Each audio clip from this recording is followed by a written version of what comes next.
I am unable to pinpoint the exact moment when I had the thought to kill Sarah. It might have been the night Hannah showed me the pictures of Sarah's journal, the night Preston Jarvis vanished, or the tense weeks that followed as we walked around our own home on eggshells, pleading with whatever God would listen to save us from the nightmare we had fallen into. Nothing seemed real for a time. Is Sarah, my Sarah, capable of murder? No. Never.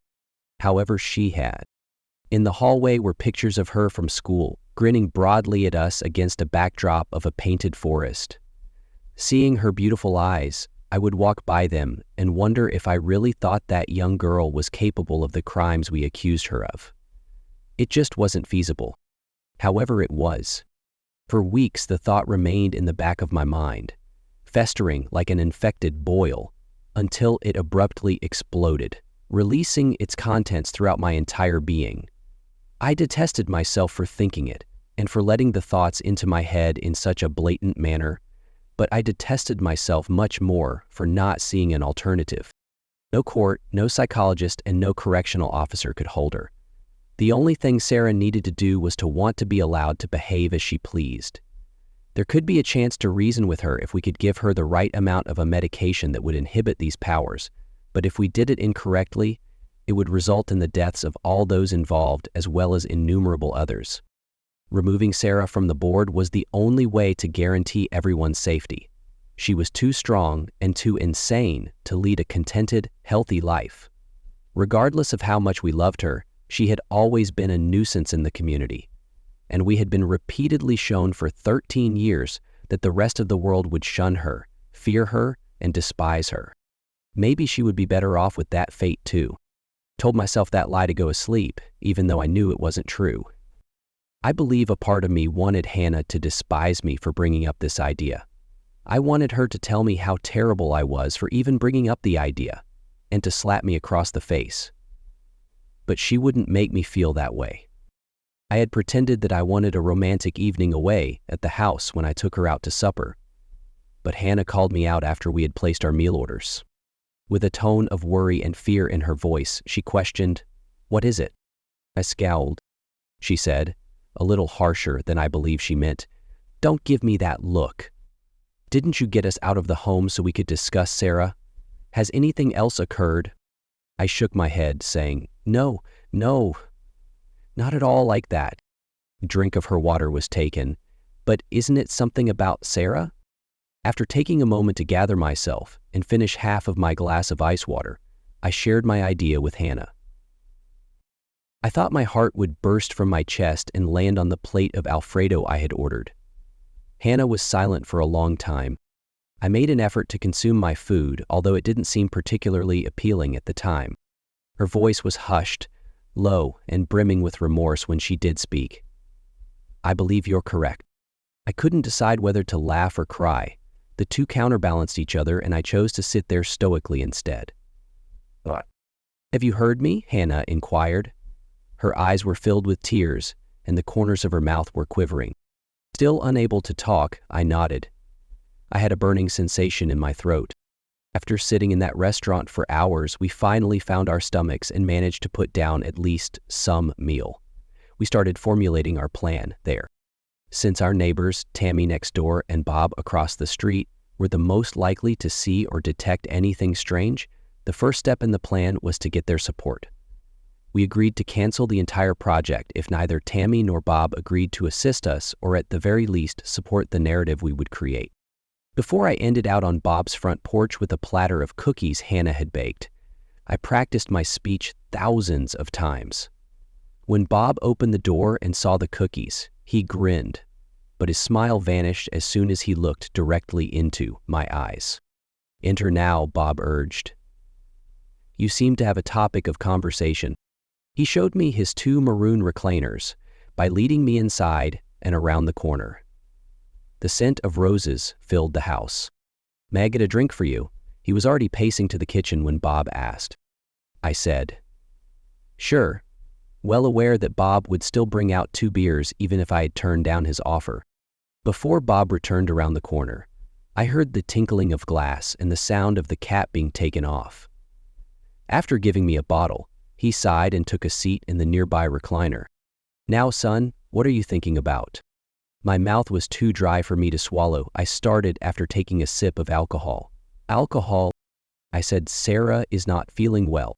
Bob's eyebrows went up. "Is the cancer the cause?" I said. "No, nothing like that. There's a mental health issue with her. You've probably observed that she's not like the other kids, and that she makes others feel, well, uneasy." Bob gave a nod. I gulped down another beer. "Hannah and I have tried our best to assist her, but the situation has progressed to the point where anyone can provide assistance." I stopped and looked into Bob's face. I was going to say something that would convict me. "Do you recall the day when U-Haul struck Bear? Sarah was that person. That is only one of the many horrible things she is capable of. A few things have happened, I'd rather not get into the details, but I will if you need me to, that have brought Hannah and myself to the conclusion that Hypogauer, I believe, is the reason why people feel the way they do when they're around her. They can sense that she's different, that she's dangerous." Bob extended his hand. My stomach contorted like a snake in a coil. "Have I ever discussed my military service with you?" I was so surprised by this abrupt shift in subject that I briefly lost my voice and shook my head. I seen more carnage when stationed close to Quezon in 1968 than any man should ever witness in his lifetime. That year, thousands of individuals lost their lives. On numerous occasions, I would drift off to sleep while hearing distant gunfire and awaken to the sounds of guys yelling. I can't claim that I didn't kill anybody. I stole much more than I would want to admit, but there were others. He rambled on, and I briefly pondered whether he would go on with his tale. His eyes were clouded with tears from the past, and his voice was harsh as he spoke again. Paul was the only friend I had during the whole horror, and we originally met while we were in boot camp together. I didn't think I could have been more horrified when the slaughter began, but something about Paul frightened me much more than the possibility of dying at the hands of the enemy. Every time Paul aimed his pistol toward another man, I could see joy in his eyes. He loved it and enjoyed it. He narrated his adventures and killings as though they were hunting tales. His self-satisfaction increased with each syllable as he talked about how many gorillas he had slain, treating them like a few low-point bucks. The look in his eyes persisted. The events he narrated grew more horrific, and the man he used to be appeared to be gone forever, as the days turned into weeks and the weeks into months. I watched him shoot women, men, and kids, enjoying each last breath he took for himself. I seen him carry out crimes I will never discuss.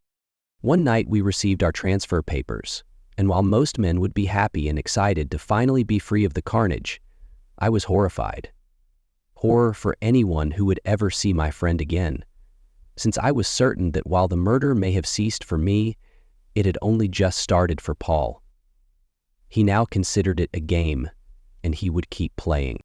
My best friend was killed the day before we were scheduled to transfer in the Vietnamese jungle, and it was the final life I ever took. We had come upon a family of travelers on the road, and Paul saw nothing but sheep for the slaughter, where I saw people, men, women, and children. I shot him in the back of the head when he raised his gun to his shoulder. I don't question whether I made the right decision, but how many innocent lives could have been saved if I had made the right decision sooner? After finishing his drink with the bottle to his lips, Bob got up and proceeded to get another one from the kitchen. From the kitchen, he cried out, "I adore that young girl of yours." His voice had taken on a note of pain that now seemed to bleed through the walls. "I want what's best for her as well." "Who?" "Since it's best to keep such things private, I won't answer the question you came here to ask, but I believe I have addressed it." He had, in fact. Since Sarah got home, Hannah and I have both avoided watching the news in the house, out of fear that our minds might betray us when something like the red trailer truck stop news would air. I knew we couldn't help but think of that night the moment we caught a peek of the truck stop. It felt like I had a pistol to my head while watching a lion documentary and trying not to think about a lion for even a split second for fear of pulling the trigger. In actuality, we had passed that truck stop twice that evening, Once with our young daughter securely fastened in the back seat, her limp head bouncing around as the vehicle slammed into bumps in the road, and once with the car filled with silence and a strange sense of relief. It was the first spot anyone would have stopped if they had a young hitchhiker in the passenger seat who had no idea how she got there, and it was the closest indication of civilization from where we had left Sarah. It wasn't a coincidence that the short-order cook had found a truck stop full of bodies the morning Sarah arrived at our house. What had made Sarah kill those people, even if she had been there? Was she attacked? I don't think so, but it's possible. I would assume that if someone had attacked her, there would have been either no body at all or their bodies splattered on the walls. But there were no evidence of violence at all, at least not according to the press. It actually comes down to two possibilities in my opinion. Like a child stomping on an anthill, Sarah either had no control over what transpired, or she had total control and didn't give a damn. I've been sleeping right next door, and no matter which direction that door swings, it still goes to a room with a nuclear missile. I had been contemplating for some time whether or not to tell Hannah about the red trailer truck stop. I worry that Hannah won't be able to handle the secret, even though it feels like it will consume me. She was never as good at hiding things from Sarah as I was, and she has already been attempting to prevent a huge one from dismantling the barriers in her mind. However, if something is to be done about Sarah's presence, which is just as dangerous as it was before, I'm not sure I can handle that burden by myself. Coincidentally, the newspaper provided me with the solution this morning. I was a little confused when Hannah slid the newspaper across the breakfast table because we don't subscribe to it. "I found some really good coupons in here," she remarked in an unusual way. "We can create a shopping list after you give them a look at the work." Even if Sarah remained in bed, it made sense to maintain the facade. I took 2 gulps of coffee and responded, "You got it," before reaching for my suitcase. I'm going to leave now. Knowing that my curiosity would eventually pierce the thin exterior of my thoughts about work and what I would do for lunch later, I gave Hannah a short kiss and hurried out of the house. A few blocks away, I pulled into a gas station and parked. I had plenty of time to read whatever Hannah was urging me to read because I had half an hour before I had to report to work. Thinking she had given me a hint, I was going to search for the coupon section, but the top page actually included the information I needed to read.